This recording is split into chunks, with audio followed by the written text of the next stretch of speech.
Hello everyone, this is Davinator12 here, and welcome to the third ever JoJo's Bizarre Adventure discussion. If you have not watched my last two discussion videos, what makes up a JoJo and what is actually a stand, I recommend going back and watching those videos since I will be going back to certain information that I talked about in those videos. Today's video is more of a theory than a discussion. Let me start at the beginning. I was watching several JoJo tubers videos when I was going over some information about the history of JoJo's Bizarre Adventure. I was watching Shuckmeister's Steel Ball Run video, Meta's world building video, Caleb's JoJo team video, Hamon Beats Fate video, Kev DOG's video of JoJo Lands, Salty's JoJo's Iceberg video, and several others. But while watching all these videos, I have always had one question on my mind for the JoJo's Bizarre Adventure community. Was the Phantom Blood universe and Steel Ball Run universe connected? I knew what the history of Steel Ball Run was, but when I first read Steel Ball Run, I noticed one peculiar fact everyone overlooks throughout the whole series. When finishing looking at the last panel of Stone Ocean, we are left with the last panel of the remnants of the Phantom Blood universe, where we see the ending of the story from parts 1 through 6. However, when Funny Valentine in Steel Ball Run was explaining D4C's abilities, he said an interesting fact a lot of people ignore or disregard to answer. When talking about Funny Valentine, we must first talk about his stand, D4C. Like we covered in the last video, stands are the representation of an individual's life energy that can harness a specific type of universal energy or law. We know that D4C was given to Valentine due to the corpse part, the heart of Jesus. We are told by Valentine that there exists only one D4C and that the universe with the corpse parts is the main world. So, in this series, it is stated to us that the Steel Ball Run universe is the main universe, not the Phantom Blood universe. The next point I wanted to introduce is the spin-off games, JoJo's Bizarre Adventure, All-Star Battle, and All-Star Battle R, as well as JoJo's Bizarre Adventure, Eyes of Heaven. There are several interesting points from these games that hark back to the discussion. As we discussed in the What Makes Up a JoJo video, we talked about the 8 things that make up a JoJo. However, I have 2 huge points to the game that tell us valuable information about the 2 universes or continuities. The first big point is that in both games, we do not actually see the corpse parts introduced in part 7. The only thing we actually see is bondages implied to be the corpse parts. But we also know that Funny Valentine can summon D4C Love Train without collecting all the corpse parts during Johnny's and Gyro's special Great Heat attack against Valentine, which doesn't make sense. We know both games are happening canonically somewhere since the JoJo's Bizarre Adventure multiverse wills itself. But the biggest point is that we do not see the corpse parts in gameplay.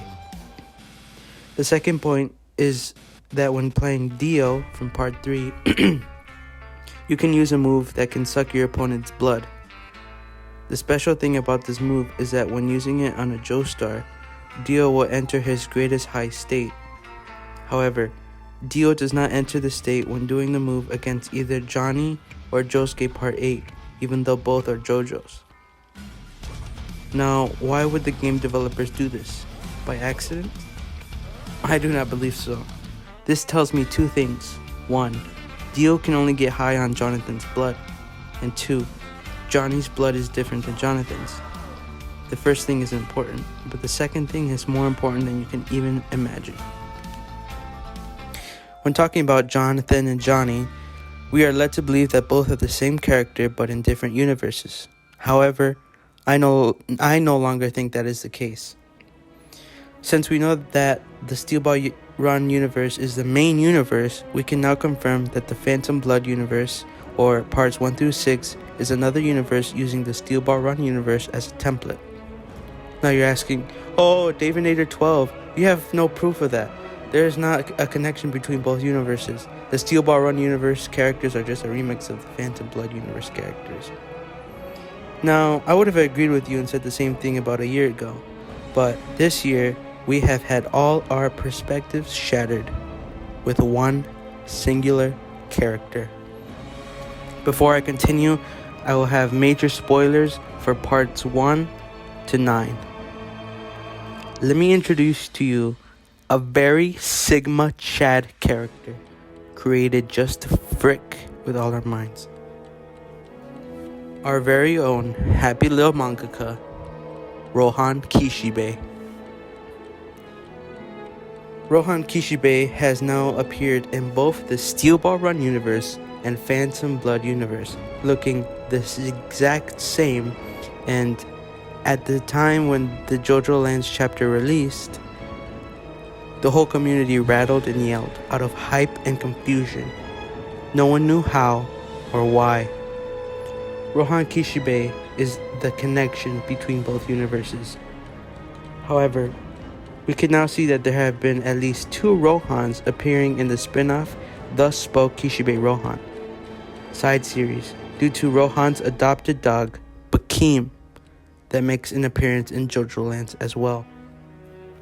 According to Valentine's statement, that makes the JoJo Lands Rohan, or I will refer to him as Bakim Rohan, the main Rohan of any universe in the JoJo's multiverse, confirming that the Phantom Blood universe is the real remix of the actual story of the Steel Ball Run universe, or the story of parts 7 through 9. You might be wondering why I have been calling both continuities universes and not dimensions, since Valentine moved into other worlds more likely to be dimensions than anything else. The main problem is a stand that has changed the story in the first place. Made in Heaven. Since Made in Heaven allowed Pucci to achieve speeds only God himself could rival, I will give the stand the benefit of the doubt and say that Made in Heaven not only accelerated his own dimension, but also near ones around it to have a universal reboot in each dimension. However, I am too dumb to know of such things, so if any other JoJo tuber wants to cover that topic, go for it. So at the end of the day, I will say this theory is about how both stories in the Phantom Blood universe, parts 1 through 6, and Steel Ball Run universe, parts 7 to 9, are occurring at the same time, while the Steel Ball Run universe is the main universe, while the Phantom Blood universe is a parallel version of that storyline due to the appearance of one man, Rohan Kishibe, and Bakim.